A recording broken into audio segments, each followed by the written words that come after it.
Today is the Mini Mobile Show for July 12th, 2010. Today, can you smell that? That's the iPhone cooking. Plus, you can video chat now over 3G, but it's just not with FaceTime. And we're going to take a look at the Blackberry server, and our sponsor, eastbay.com, has a great deal for you later in the show.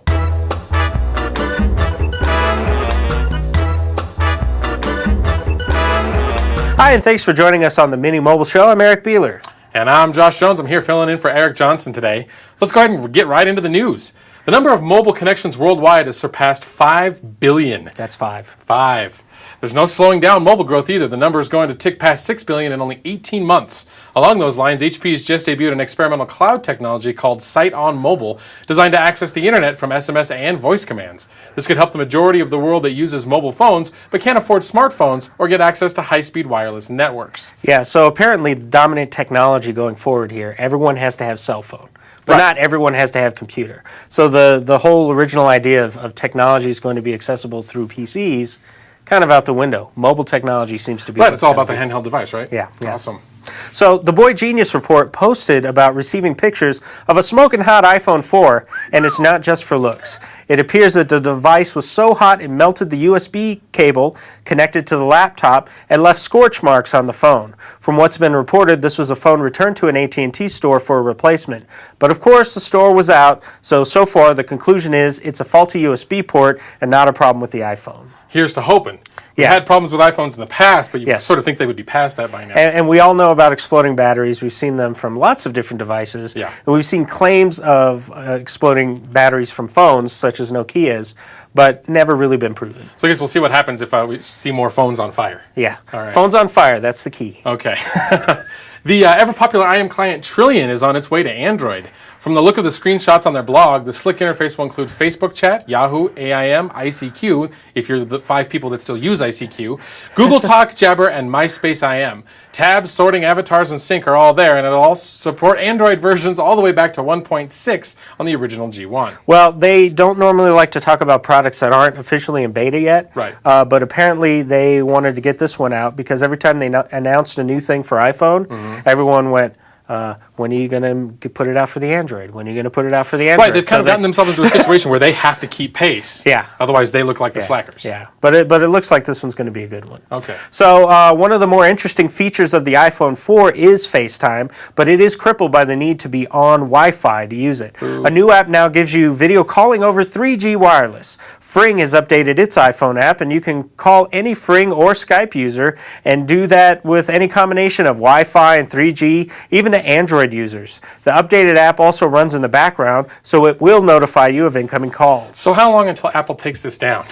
Yeah, well, that's the question because, number one, it's duplicating functionality. Right, which and they don't like that. They don't like that in applications. No. And on top of that, AT&T reportedly not real happy about doing video over 3G, at least not right now. Right, because the network can barely handle a phone call. So. That's right. Right. We need to drop new kinds of phone calls. Right. The battle between Foursquare and Gowalla for check-in supremacy took an interesting turn. Gowalla took out ad space on a giant billboard in Times Square to encourage check-ins to the location app. In fact, if you checked in, there was the promise of a special item. Unfortunately, they only achieved 84 check-ins from 64 people.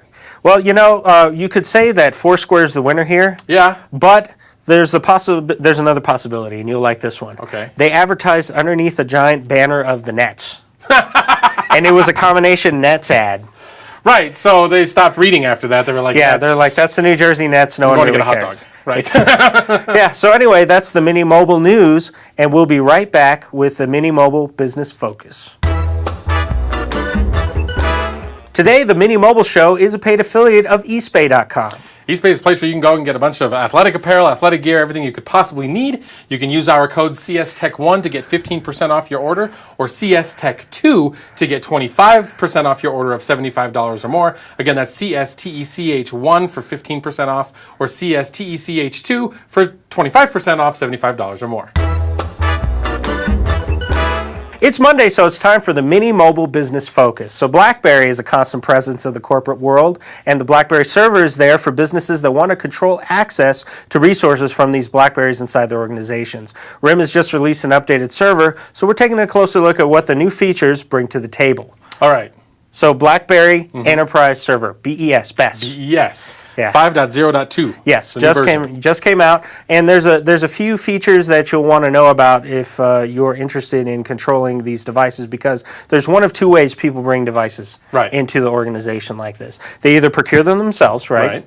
And bring them in and say, hey, this is the phone I'm using now. Yeah, this is your phone, and put it next to your other phone that you already bought. Right. Or you can go get it yourself, go to the store, get your own BlackBerry, and then they'll hook it up for you. Possibly, if you're lucky, they'll let you expense it. So here's some of the new features and how you deal with a lot of those personal phones out there. Number one, there's single sign-on. So smartphone users can access intranet files, systems behind the firewall without having to type their password in a lot, because what it's going to do is it's going to authenticate them and basically have a single point where it says, hey, I'm going to authenticate you to all these different things, Active Directory, whatever you use inside your organization, and say, hey, you're good to go on all these other systems. This works either way, right? Whether you bought the phone or whether the company Right, yeah, it's going to work either way there. All right. Go back real quick. Okay. I'm jumping the gun here. Yeah, so remote removal of corporate data from employee-owned devices. Right. This is a big one because most of these phones, these smartphones, allow you to do remote wipe. Right. But it's a total wipe usually, right? It's a total wipe. Wipe it out. So you're gone. So I remember taking, this dates me, personal digital assistant in. Ooh, and they said, well, we're going to have to manage it if you put it on our network. Right. And then we have the option to wipe it out. And I said, well, I don't want you to do that because I have my own stuff here. Yeah, I got my doctor's appointments on here. Yes, exactly. So this is going to separate, here's your corporate data, here's your personal contact information and personal email, etc. So is this a way of accidentally informing employees they're no longer with the company? It's a possibility. Hey, where'd all my corporate data go? Or really freaking them out. Right. Yeah. Don't tick off the IT guys. Yeah, so that, by the way, is going to be in future BlackBerry OS 6. Okay. So it's actually not implemented on the phones yet. All right, but so is supported in, exactly. But the server's already got its components. Okay. So individual liable device policy. This allows personally owned BlackBerry devices to access their personal email, their calendars, make calls, and their personal voice plan when the device is locked. That's interesting. So that you're not taking away the functionality of the phone from the user just because you've locked up the corporate access. Right. Okay. And also this prevents users from accessing organizer data from within social networking apps. So if you're in Facebook, you can't get to your organizer data and say pop your CEO information in there. Right. Unless you're the CEO. Then that's sort of important. Okay. Yeah, well, that's his decision. That's right. Decision.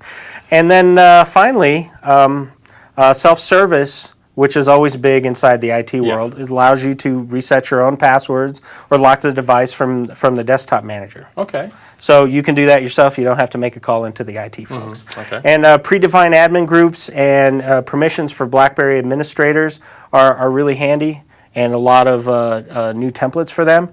And IT policy reconciliation, which leverages group administration to deliver IT policies. So you can say, hey, you guys, you're allowed to wipe phones, but you guys, you're not. You're allowed to reset passwords. Right. So you can, and because typically in an organization that's big enough to have the server in the first place, it's going to have a multi-tiered help desk. That's right. So this gives you some finite control over that. Absolutely. All right. And so that's it, your business focus. Thanks for watching the Mini Mobile Show. Come back every weekday for the latest in mobile news and information. And don't forget about our affiliate, eastbay.com. You can use our code CSTech1 to get 15% off your order, or CSTech2 to get 25% off your order of $75 or more. Don't forget to follow us on Twitter at Mini Mobile Show. You can check us out on Mevio.com, also YouTube.com. Come back every weekday. We've got more news and information for you. Bye. Bye.